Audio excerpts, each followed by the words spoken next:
Hello and welcome to Bollywood studios.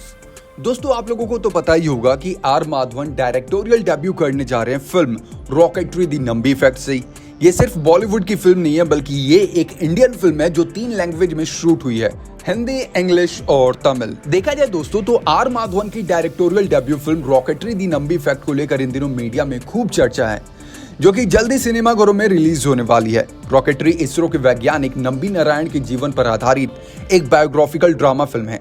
लेकिन क्या आप जानते हैं कि वैज्ञानिक नंबी नारायण कौन है, जिनकी लाइफ से माधवन इतने इंस्पायर हुए कि उन्होंने इस पर फिल्म बनाने का फैसला लिया? चलिए हम आपको बताते हैं नंबी नारायण के इंस्पायरिंग और ड्रामेटिक जर्नी के बारे में। नंबी नारायण, जो कि इसरो के पूर्व वैज्ञानिक और एरोस्पेस इंजीनियर थे, जिन्हें जासूसी के आरोप में गिरफ्तार कर लिया गया था। हालांकि बाद में उन पर लगाए गए सारे आरोप झूठे साबित हुए और सरकार को उन्हें हट जाना भी देना पड़ा। है ना इंटरेस्टिंग।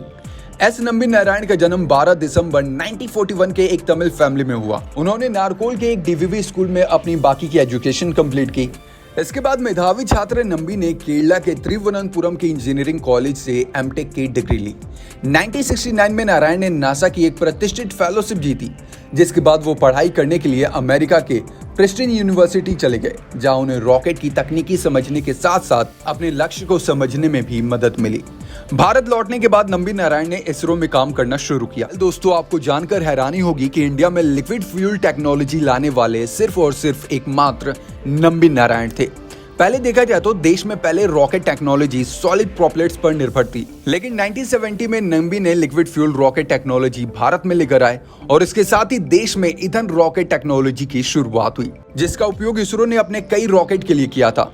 जिसके थ्रू पहला रॉकेट जो भेजा गया था वो था PSLV और दूसरा जो रॉकेट था वो था GSLV। नंबी नारायण ने अपने करियर में विक्रम भाई, साराभाई, सतीश धवन और APJ अब्दुल कलाम के साथ काम किया। लेकिन आते आते 1994 में नारायण पर इंडियन अंतरिक्ष प्रोग्राम से जुड़ी गोपनीय जानकारी को लीक करने का झूठा आरोप लगा। आरोप था कि उन्होंने अंतरिक्ष प्रोग्राम की जानकारी मालदीव के 2 नागरिकों को साझा की, जिन्होंने इसरो के रॉकेट इंजनों की इस जानकारी को पाकिस्तान को बेच दी। इन आरोपों के बाद केरल सरकार ने उन्हें गिरफ्तार किया। 50 दिन तक वो जेल में रहे। इसने बहुत अत्याचार किया और उसके बाद कहीं जाकर नंबी रिहा हुए। लेकिन सेम ये इंडिया है, इतनी जल्दी कोई भी चीज साबित नहीं होती। अपनी बेगुनाही साबित करने के लिए नंबी नारायण ने एक लंबी कानूनी लड़ाई लड़ी। नंबी पर लगे आरोपों को 1996 में CBI ने खारिज कर दिया, जिसके बाद 1998 में सुप्रीम कोर्ट ने भी उन्हें बेकसूर बताया और केरल सरकार को उत्पीड़न करने के लिए मुआवजा देने के लिए कहा। इस केस को जीतने के बाद केरल सरकार में गजब की उठापटक भी देखने को मिली। अप्रैल 2021 में सुप्रीम कोर्ट ने नंबी नारायण पर रचे गए इस साजिश की CBI जांच करने की भी आदेश दी। मतलब कि आखिर ये जो अफवाह है किसने फैलाई, किसने कहा कि हाँ नंबी नारायण ने ये जो बातें हैं लीक की। दोस्तों, केस जीतने के बाद केरल सरकार ने नंबी नारायण को 1.5 करोड़ के आसपास की मुआवजा अदा किया। साल 2019 में नारायण को सरकार ने भारत के तीसरे सबसे प्रतिष्ठित पद्म भूषण पुरस्कार से भी नवाजा। और इसी कहानी को लेकर हमारे और आपके सामने आएंगे आर माधवन। कहानी सच में माइंड ब्लोइंग, इंस्पायरिंग और मजेदार है।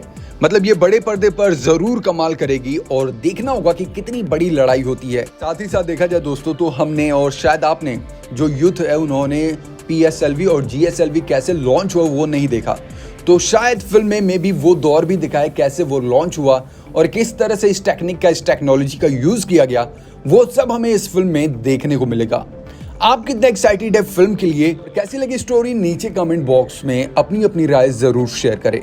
आज की वीडियो के लिए बस इतना ही। जय हिंद, जय Bharat. Thank you so much. देखते रहें बॉलीवुड स्टूडियोज।